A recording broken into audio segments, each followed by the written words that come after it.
Wrong referees in Edinburgh or day because Rangers have pumped Hearts 4-0. And yet, I wouldn't say there's a bitter taste in the mouth, but I feel like looking at the game, we did get a bit sloppy in the second half. I feel like we definitely did until we brought the likes of Tillman and Morelos on, and it was good. In terms of the goal scorers here, we saw Kolak with 2, Morelos with 1, and Kent with 1. It was good seeing Kent getting a goal. Great goal it was, man. Sending them inside Newton and burnt. I know it was like in the 91st minute, so I don't should go back to earlier on in the game. But it was good seeing him get a goal and assist. Great seeing Morelos. I love seeing a wee Morelos goal, and Kolak was brilliant. This is what we need. Even though I do feel like we took the foot off the gas when the second half started, and I feel like there was times in this game where we were sloppy. I feel like it was probably the right decision to bring off Ben Davies, if I'm being perfectly honest, at half time. But, I feel like in the first half, especially Scott Arfield, he was good, but the amount of forward passes that he was just throwing away and all that good stuff, it was a wee bit poor for Scotty to Arfieldy. It's as simple as that. I did feel like it was very poor. Yes, I know what I love about Arfield. Even if he's playing shite, he'll give you 110%. And I know that's not good enough in some cases. I'm well aware of that, right? But that is better than someone who's shite and shows no effort. Like so many times we've seen players like that who are shite and show no effort. But Arfield will give you 110. He's an engine. He's kind of like a better version of an Andy Halliday. He's much better than Halliday, but you get where I'm coming from with that analogy. But the game kicks off. Hearts have a shot with Barry Mackay.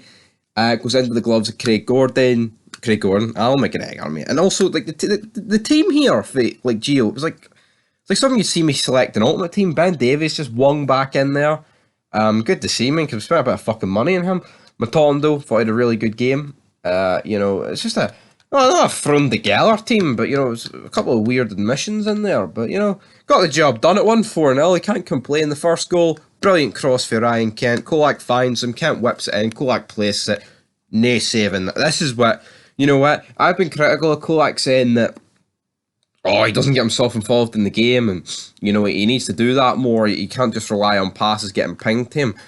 Well, you know what? Even if he didn't do that, even if he just stood still and does fuck, he can finish a ball, so our players need to find him more, even if he's not, like a Morelos sort of player where he's going to pick up the ball and fucking create and, make, hassle, do all this stuff, creativity and all that good stuff. But we need to make more of an effort in games where he is isolated, to not make him isolated and create chances, because he takes his first goal, man, fucking brilliantly. Unreal. Fan Dabby Dozy, exactly what you like to see. Bottom right hand corner, scores it right in front of the Rangers fans, and then not long after this we make it 2-0. Matondo slips him a beautiful ball through, and he just buries it. Kolak, what a fucking signing. No one can, there's a guy on this channel, I can't remember his name, that's saying that Kolak's worse than Scott Wright and Sakala. I don't know what fucking planet you're on, son, but he's just not worse than those two, right? You can have an agenda against someone, but you're just fucking wrong. You can have an opinion, right? But the opinion's wrong. Well, opinions can't be wrong. That's a wrong opinion. No one in their right fucking mind can say that Kolak is better than worse than those two. If I turn around and say Kolak's better than Ronaldo and Messi, right? That is an opinion, but it's fucking wrong. So this illusion that opinions can't be wrong, of course they can be wrong. There's numerous times throughout history you could pinpoint an incident and go, he was in the right there. Well, I'll tell you, brother, you weren't in the right. But Hearts were in the game. It was actually a good game. The sending off kills the game. Like a sending off does to most games. Cammy Devlin, he's kind of thinking, we're 2-0 down. Matondo's doing a bit of skilling and thrilling. I'm just going to stamps him. I'm actually surprised the ref sent him off, to be perfectly honest, but he does send him off. Is it the correct decision? Yeah, it probably is. It probably is, Is it an orange? Potentially, but, it is what it is. And then after this, we score a perfectly legal goal, Scott Arfield. Craig Gordon flaps at it. Arfield scores it, and the ref disallows it. And it's like, well, what's he disallowing it for? Hearts, even, I mean, the game was done, right? But Hearts could have scored 1, for example, and we could have won 2-1. And there's our goal difference only going up by 1, despite the fact going into half time we should have been up by 3. Albeit I don't think the goal difference will matter too much by the end of the season, because I think Celtic will score more goals on us. But into the second half, it was sloppy. Let's make no argument about it. It was a very sloppy in the second half.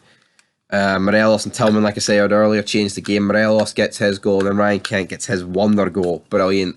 And we build a bit of momentum towards the Liverpool game. Liverpool, of course, they play us, but crucially for us also, they play Arsenal, and Arsenal just beat Tottenham 3-1. Arsenal doing really well at the top of the league, so Liverpool don't have it easy as well, guys, you know?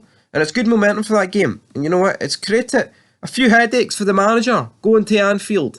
But anyway, till next time, 4-0, can't complain, apart from a wee bit of pish in the second half.